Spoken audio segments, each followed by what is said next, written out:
Well, hello, everyone, and welcome to the Benjamin Z. Miller Investor Networking Group. It is so nice to see the different investors here that we've got from around the world. All right, so in this meeting, we have these meetings every Sunday, and if you're seeing this on the internet and you're thinking, that's interesting, I'd like to come to those meetings, you are always welcome. Come one, come all. All right, so in this presentation, we are going to talk about wholesale real estate. And this is such a great way for a beginner that is just starting out in the real estate game and they want to make some fast cash and maybe they don't have a lot of cash right now and they just want to figure out how to turn over a deal rapidly. Maybe they don't want to get a bank loan. Maybe they don't want to rehab a house. Maybe they want to use their skills negotiating. Well, fantastic. The way it works is, let's imagine that there's a property that's worth $200,000 after it's fixed up. And let's imagine that a wholesaler goes in and negotiates with the seller and says, I'm not going to pay you $200,000. I'll pay you $120,000 cash. And they agree on that price and they sign a contract. But then the wholesaler, he turns around and in less than 30 days, sometimes before even closing on the property, he finds another investor that's maybe a rehabber that is looking for a project and says, hey, I will actually on this project, I will get you in on this where you can take the deal over, just pay me $150,000 and he nets out $30,000. So that's how that sort of a deal might happen. So wholesaling real estate, it's just the process of putting a contract on it to purchase it. It's fairly simple process. The trick to it is finding a motivated seller. So how can you sell something that you don't own? Well, that is a great question. Technically, you're not selling real estate.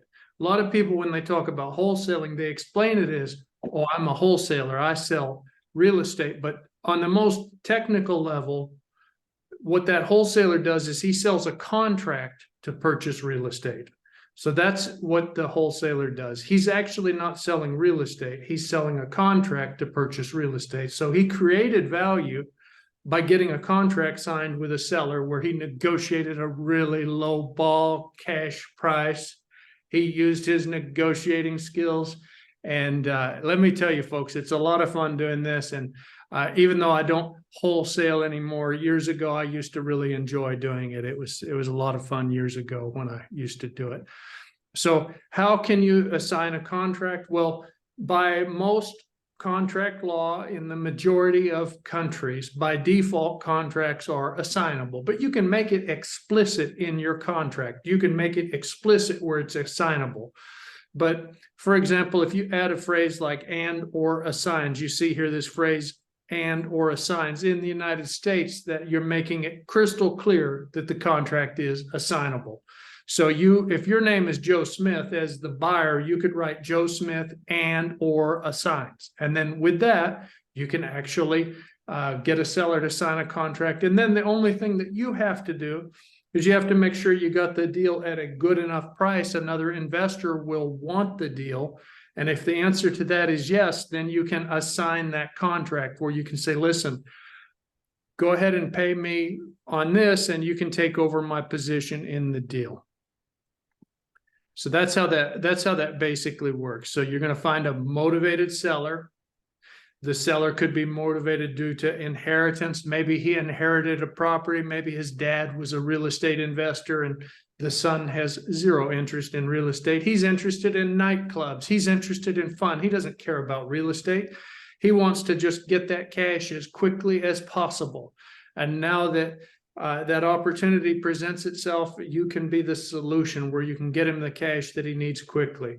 Or maybe someone lost their job and they can't make the payments. That can also create a situation. Or maybe they're about to get into foreclosure.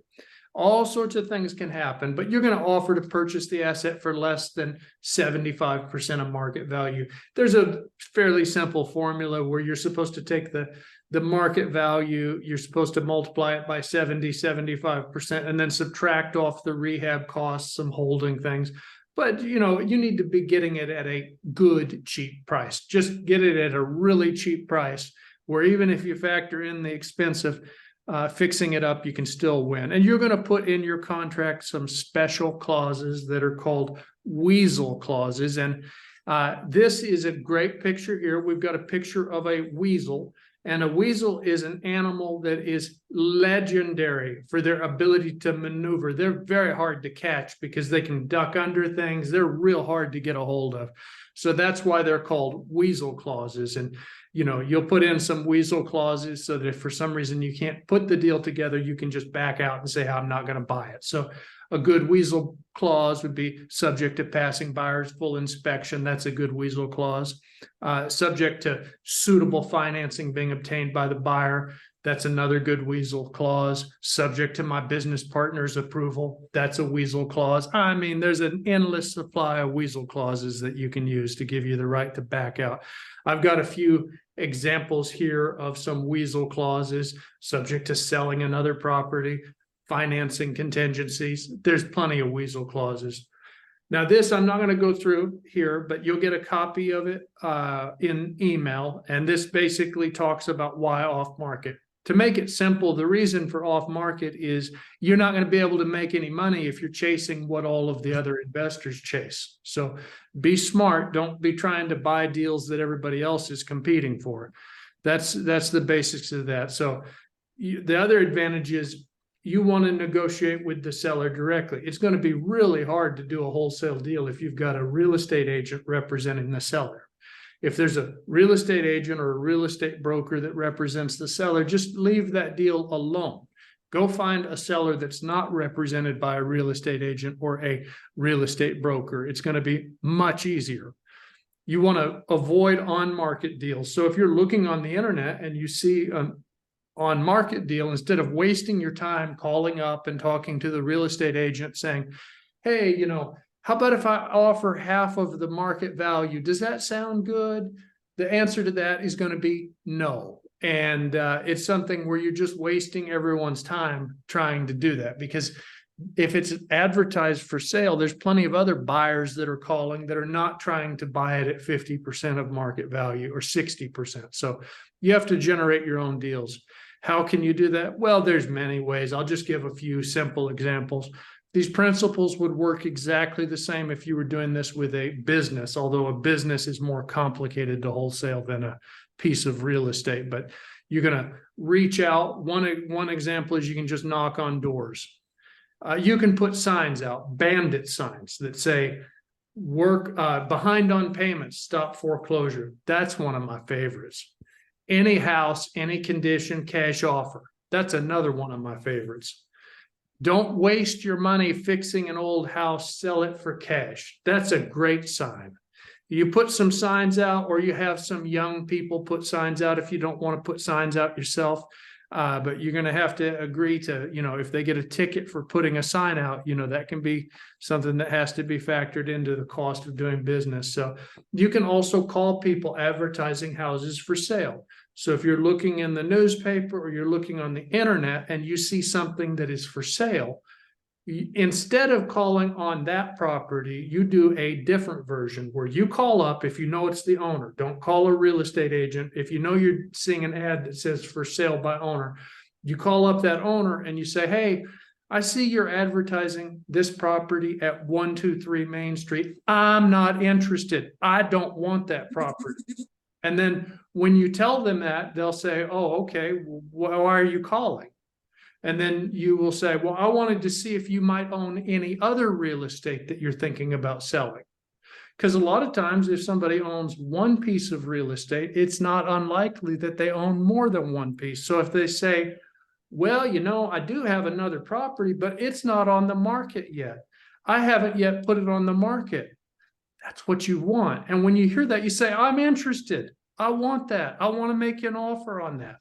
And then you've got a deal now where nobody knows it's for sale. And that's the first ingredient. You can also reach out to some experts. There's companies like Faith Digital that are very good at finding motivated sellers. They use Facebook and Google. I highly recommend Christopher and Joshua if you need something like that. You can get lists of violations from the city. Every city has a code violation list, and you can call up the city and say, I'm a real estate investor and I want to get an Excel spreadsheet that has all of the code violations at the city so I can contact the owners and try to buy their house so I can fix up that code violation and get the property back in good condition. And depending on the size of the city, depending on how organized they are, sometimes they'll just give you the list. Here's an example. This is for a list. I was able to get some different things, and you just call, make a note on what was said, but violations can be a gold mine. You want to quickly sort for the motivated sellers. Don't waste your time talking to someone that's not motivated. You're just going to be offered full price, all cash, and that's not going to help anyone except the seller. So motivated sellers, they're going to tell you they're motivated. They have a different sort of language than a non-motivated seller. So if you get a seller on the phone and they're not motivated, you just tell the guy, look, I appreciate you taking my call. If you get more motivated in the future, please call me, but please know up front, I'm not a full price buyer. And then when you tell them that I'm not going to pay you full price, they understand. They understand, oh, this is not a full price buyer. But you'd be surprised, sometimes 6 months, sometimes a year, sometimes 2 years later, that guy will call you back. And it's easier to find another seller than it is to try to take a seller that's not motivated and make them motivated. Also, when you're negotiating, you don't want to ever say your number first. You want to get them to spit out whatever number. So you can say things like, what's the least you'll take for it? All cash, a quick close. You can say, what's the least you'll take for it? These sorts of things. And then, get the numbers, and then you can negotiate down from there. You need to use time management. So don't let a seller waste all your time. If they want to talk for hours and hours and hours, it's okay to talk with them some, but be careful not to overinvest in a seller, especially one that's not motivated. Here's a chart that shows a motivated seller might say something like, I'm 3 months behind on payments and I need to sell. I don't care if I get anything out of it. I will sell it for what I owe. That's a motivated seller. A not motivated seller would say, well, for the right price, we might sell, but it would have to be a really good price. You might, as an example, have a motivated seller say, we're moving from Texas to Florida and we need to sell. We already purchased another house there in Florida. We need to sell or the house will be vacant. Oh my goodness, a vacant house. They are concerned about that. And a non-motivated seller would say, I'm not motivated. They love to tell you that. I'm not motivated, and I'm not going to take any lowball offers. They warn you ahead of time. Don't you dare give me one of those insulting lowball offers. But if you want to make me a good, serious offer, I'll consider it. So when you hear that, that guy's not motivated. If you want to offer him your lowball offer, go ahead. If you don't, just move on. But that guy's not motivated. He's telling you. You want to determine the after repair value? This is so simple. You just take the square footage of the price per square foot or price per meter for a comparable asset. You average it and you multiply it by the square footage of your target asset. And that gives you an after repair value. In commercial real estate and commercial deals, it's a little bit differently where you're going to use a cap rate. But in residential, that's how you do it. What about earnest money? Well, you don't put up earnest money because if you put up earnest money, you're going to take the risk of losing it. And you don't want to lose earnest money because if you foolishly put up earnest money, I assure you the seller will take it. They will take it if you have a problem and can't close. And a motivated seller is not going to insist on earnest money. You can tell a motivated seller, look, if I put up earnest money, it's not gonna do anything for you. It's gonna sit at the title company and you'll never get any of it because I'll cancel the deal before I let you get the earnest money. It just makes me more likely to cancel the deal. But if you'll work with me, we can get this thing done. I can get it done. I just need some time to work on it. But I've never once lost money to a seller, and that's important. Let them know that I've never lost money to a seller, and you're not going to be the first guy. And when they understand that, they understand it. And then you can just move on. Now, a non-motivated seller, an experienced seller, they're going to say, no, that's not going to work. I want earnest money. I want this. I want that. And once that happens, you're dead in the water, because unless you want to gamble your earnest money, or you want to go get earnest money from somewhere else. And on commercial deals, it can be typically 1% of the sales price. So if you're on a $5 million deal, you probably have to put down 50,000 in earnest money, so it's something to think about. But motivated sellers don't want earnest money. They want you to buy their property. And not motivated sellers, they want earnest money. They want to make sure that there's all sorts of things that can trip you up. And if you put that earnest money at a title company, you're taking a big risk. There's no reason. So how do you assign a contract? You guys can watch this later. I'm not going to go through it right now. Couple of announcements. We have some events every Thursday that you're invited to. If you're on the internet and you're interested, you can come to an event for a company called Alamo Mortgage Holdings. We buy mortgage debt in the U.S. and we can pay you long-term passive income. We also have another company, Andesite Blue. This is a company that is investing into the reconstruction of Ukraine. It is so important.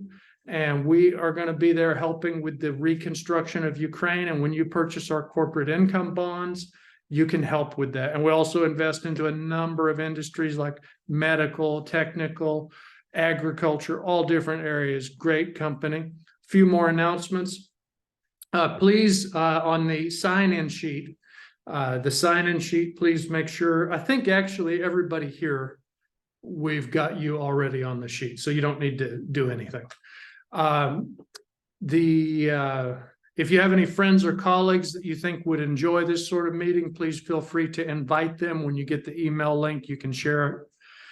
Also, we have a new tool. We have a Discord server where if you've got deals and you want to show the deals, you can put them in there and other investors will see those deals. So it's very exciting. The link is right there. I'm also available for mentoring. If you're watching this on the internet and you're thinking, boy, I'd like to learn how to do that. I would love to benefit from learning. If you start working with me, I can teach you about how to find money for deals, how to evaluate markets, how to evaluate deals, how to negotiate better deals, time management, everything there. So that is it for our presentation. I'm going to go ahead and stop the recording, and then I will open it up for any questions. And if you're watching this on the internet, please just go to www.benjaminzmiller.com and fill out the contact form, and we'll get you an invitation to the next one.